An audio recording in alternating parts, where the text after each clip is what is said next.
अगर पूरा ब्रह्मांड आपकी हथेली पर एक छोटे से कण जैसा लगे तो उस शक्ति का वास्तविक रूप कितना विराट होगा।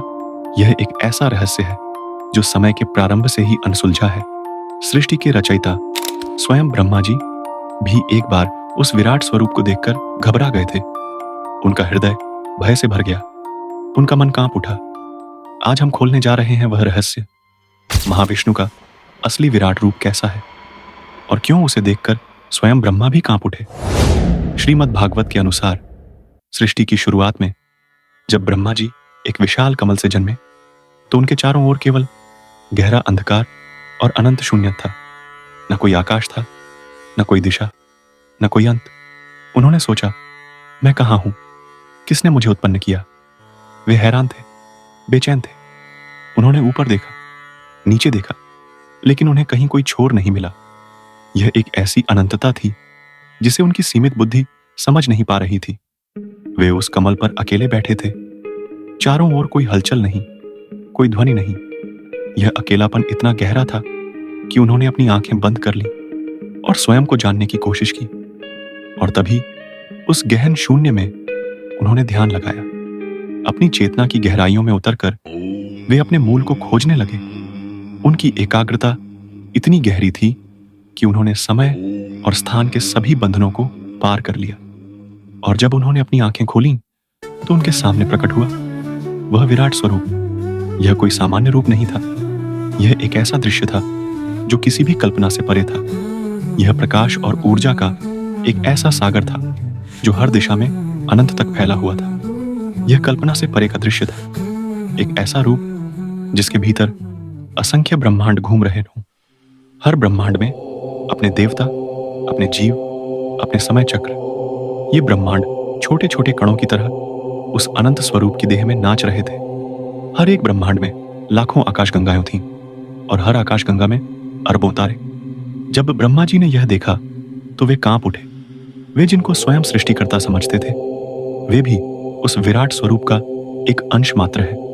उनका अस्तित्व, उनकी शक्ति, उनकी सृष्टि, सब कुछ उस विराट सत्ता की एक छोटी सी अभिव्यक्ति थी।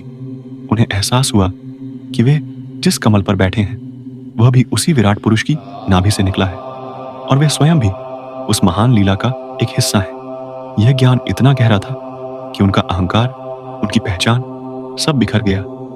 उन्हें समझ आया कि वे केवल एक माध्यम हैं, एक उपकरण हैं उस अनंत शक्ति की इच्छा को पूरा करने के लिए।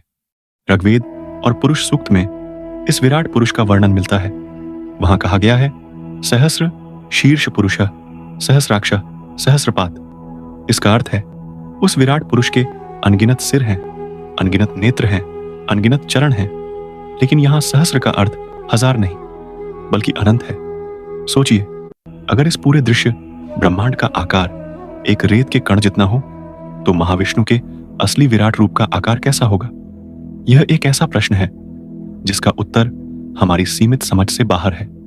वह रूप इतना विशाल था कि उसके एक एक रोमकूप में एक एक ब्रह्मांड समाया हुआ था। हर ब्रह्मांड के भीतर अपनी आकाशगंगाएं, अपने सूर्य, अपने ग्रह और उन सब में जीवन का स्पंदन। भागवत पुराण में आता है कि जब ब्रह्मा जी ने उस विराट रूप में देखा तो उन्हें कोई असंख्य ब्रह्मा, विष्णु और महादेवन दिखाई दिए। हर लोक में एक एक त्रिदेव और सब उसी विराट स्वरूप में समाये हुए थे। यही क्षण था जब ब्रह्मा कांप उठे। उनका अहंकार, उनकी सृष्टिकर्ता की पहचान सब बिखर गया। उन्हें समझ आ गया कि उनका अस्तित्व, उनकी शक्ति, उनकी सृष्टि सब केवल उस विराट पुरुष की श्वास पर टिकी हुई है। एक श्वास में उत्पत्ति, दूसरी श्वास में प्रलय। यह ज्ञान इतना गहरा था कि उन्होंने अपनी सारी शक्ति को उस विराट पुरुष के सामने तुच्छ पाया। वे समझ गए कि वे केवल एक माध्यम हैं, एक उपकरण हैं उस अनंत शक्ति की इच्छा को पूरा करने के लिए। वह रूप ऐसा था जहां सूर्य और चंद्रमा उसकी आंखें हैं, आकाश उसका मस्तक है और पृथ्वी उसके चरण हैं, दिशाएं उसकी भुजाएं हैं जो अनंत तक फैली हैं। हर तारा, हर ग्रह, हर जीव सब उसी विराट स्वरूप की देह का हिस्सा है।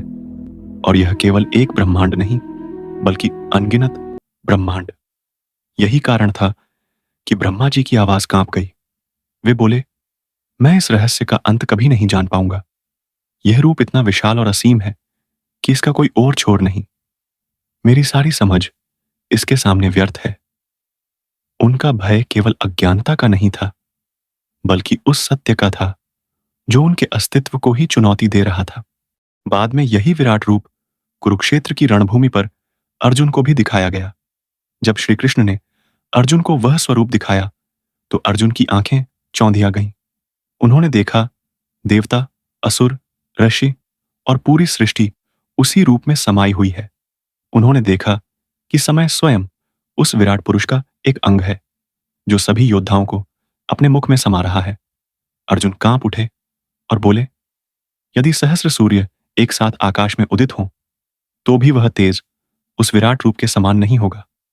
यह वही स्वरूप था जिसने ब्रह्मा को भी घबरा दिया था और अर्जुन को भी अपने घुटनों पर ला दिया था।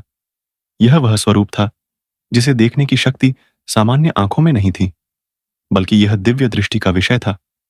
तो महाविष्णु का असली विराट रूप कैसा है?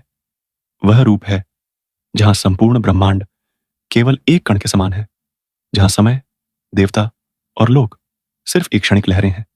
वह रूप जिसे देखने की शक्ति आंखों से नहीं बल्कि आत्मा से मिलती है। यह रूप न तो केवल शक्तिशाली है, न ही केवल सुंदर। यह एक ऐसा अस्तित्व है जो हर परिभाषा से परे है। यह वह सत्य है जो सभी सत्यों का मूल है। यही कारण है कि ब्रह्मा घबराए, क्योंकि उन्होंने पहली बार जाना कि सृष्टि का मालिक भी केवल एक छोटा सा पात्र है महाविष्णु की अनंत लीला में।